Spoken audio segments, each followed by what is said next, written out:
কবিগুরু রবীন্দ্রনাথ ঠাকুরের লেখা লুকোচুরি।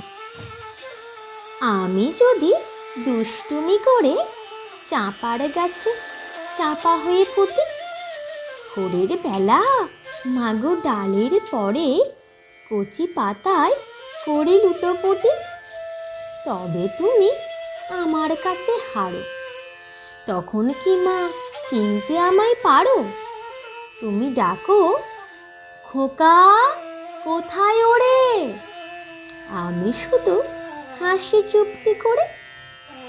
যখন তুমি থাকবে যে কাজ নিয়ে, সবই আমি দেখবো নয়ন মেলে। স্নানটি করে চাঁপার তলা দিয়ে আসবে তুমি পিঠেতে চুল ফেলে। এখান দিয়ে পুজোর ঘরে যাবে, দূরের থেকে ফুলের গন্ধ পাবে। তখন তুমি বুঝতে পারবে না সে তোমার খোকার গায়ের গন্ধ আসে। দুপুরবেলা মহাভারত হাতে বসবে তুমি সবার খাওয়া হলে। গাছের ছায়া ঘরের জানালাতে পড়বে এসে তোমার পিঠে কোলে। আমি আমার ছোট্ট ছায়াখানি তোলাবো তোর বইয়ের পরে আনি।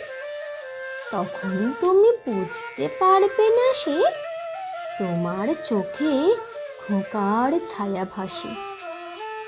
সন্ধেবেলায় প্রদীপ খানি জেলে যখন তুমি যাবে গোয়াল ঘরে, তখন আমি ফুলের খেলা খেলে টুপ করে মা পড়ব ভুঁয়ে চড়ে।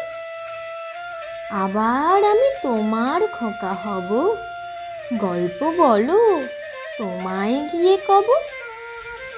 তুমি বলবে, দুষ্টু ছিলি কোথা? আমি বলবো না সে কথা। নমস্কার।